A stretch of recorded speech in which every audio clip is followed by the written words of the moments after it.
He floated like a butterfly and stung like a bee, but the man the world knew as Muhammad Ali was almost never called that name.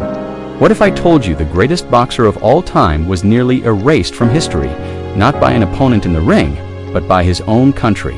This isn't just a story about boxing. It's a story about a man who fought his biggest battles outside the ropes for his name, his faith, and his very identity. Born Cassius Clay in Louisville, Kentucky, he was a brash, charismatic young fighter with a lightning-fast jab and even faster wit.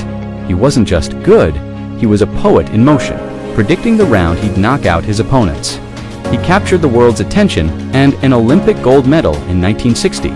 But when he returned home, a hero to the world, he was still just another black man in a segregated America. A story he often told was of being refused service at a whites-only restaurant, a moment so painful he threw his gold medal into the Ohio River. This was the first spark of the fire that would define his life. He turned professional and tore through the heavyweight division. But as he climbed the ranks, he was also on a spiritual journey. He found a home in the Nation of Islam, a group that preached black empowerment and separatism. This was a radical choice in the turbulent 1960s, a direct challenge to the white establishment that controlled everything, including boxing. His mentors in the nation, including Malcolm X, gave him a new perspective, a new purpose beyond just winning titles. In 1964, he got his shot at the heavyweight champion, the fearsome Sonny Liston. No one gave the kid a chance.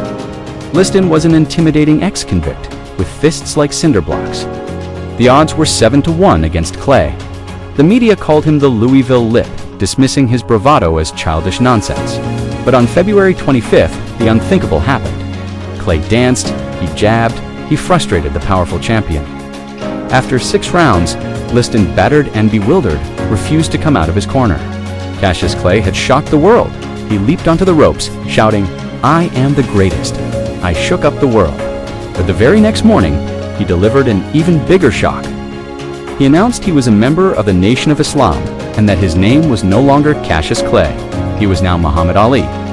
The reaction was immediate and vicious. Sports writers refused to use his new name. Promoters threatened to blacklist him. To them, Cassius Clay was a marketable, non-threatening name. Muhammad Ali was a symbol of black defiance they couldn't control. But Ali stood firm. He famously said, "Cassius Clay is a slave name. I didn't choose it, and I don't want it. I am Muhammad Ali, a free name." This was the turning point. He wasn't just a boxer anymore. He was a symbol of a movement. He defended his title 9 times, each fight a spectacle. But his greatest opponent wasn't in the ring. It was the US government.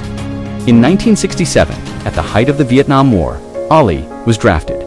His response would echo through history. Citing his religious beliefs, he refused to be inducted into the army, famously declaring, "I ain't got no quarrel with them Viet Cong." He argued that he would not travel thousands of miles to help murder and burn another poor nation simply to continue the domination of white slave masters over darker people the world over. The system came down on him with its full force. He was immediately stripped of his heavyweight title. The boxing commissions banned him from fighting. He was convicted of draft evasion, sentenced to 5 years in prison, and fined $10,000. At 25 years old, at the absolute peak of his physical powers, Muhammad Ali was exiled from the sport he dominated. The man who was the heavyweight champion of the world couldn't get a license to box anywhere. For 3.5 years, he was gone from the ring. He lost millions of dollars in potential earnings. Most athletes would have been broken, their careers destroyed. But Ali didn't disappear. He transformed. He started speaking at colleges across the country, becoming a powerful voice against the war and for civil rights. He sharpened his wit, debated intellectuals, and won over a generation of young people who saw him as a hero of conviction. He was more famous and more influential in exile than he had ever been as champion. He was fighting a different kind of fight now, a legal battle that went all the way to the Supreme Court. During this time, the heavyweight division moved on without him. A new Frazier took the throne. A Frazier was everything Ali wasn't, a quiet, relentless brawler who let his fists do the talking. The world yearned for a matchup between the exiled king and the new champion. Finally, in 1970, a court victory allowed him to return to boxing. The stage was set for what was billed as the fight of the century.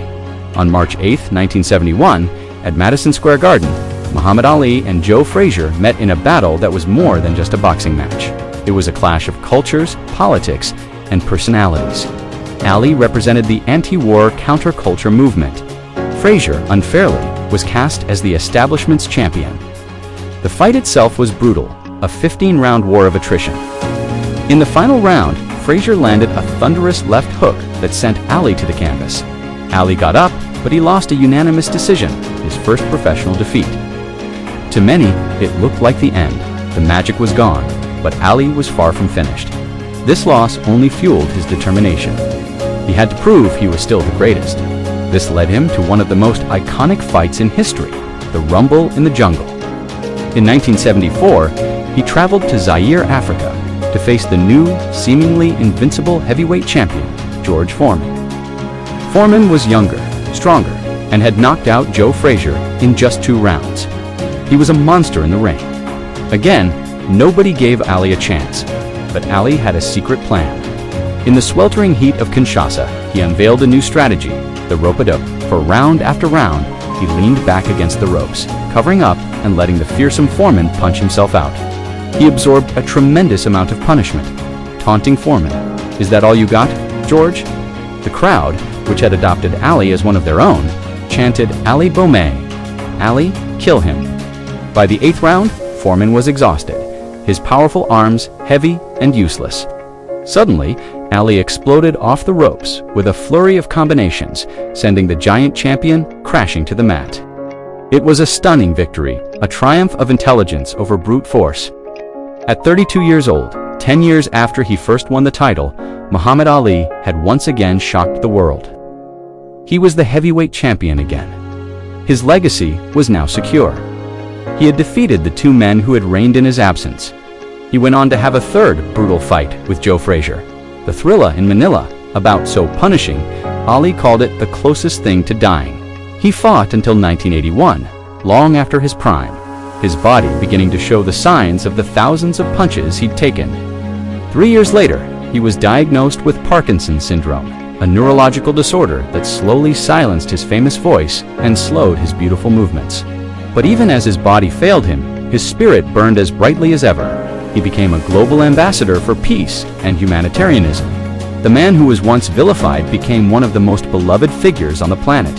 In 1996, the world watched, tears in their eyes, as a trembling Muhammad Ali lit the Olympic torch in Atlanta. The hand that once delivered lightning-fast punches now shook, but it held the flame steady, a symbol of a fire that could never be extinguished. So what's the takeaway from this incredible life? It's that your biggest fights often happen outside the ring. Ali's story teaches us that true greatness isn't just about talent or winning. It's about conviction. It's about standing up for what you believe in, even if it costs you everything. He was willing to sacrifice his title, his fortune, and his freedom for his principles. In losing everything, he gained something far more valuable, a legacy as a man of courage who truly shook up the world. He wasn't just the greatest boxer. He was one of the greatest humans of our time. If you want to see more stories about icons who changed the world, subscribe to the channel. Thanks for watching, and check out the next video on screen right now.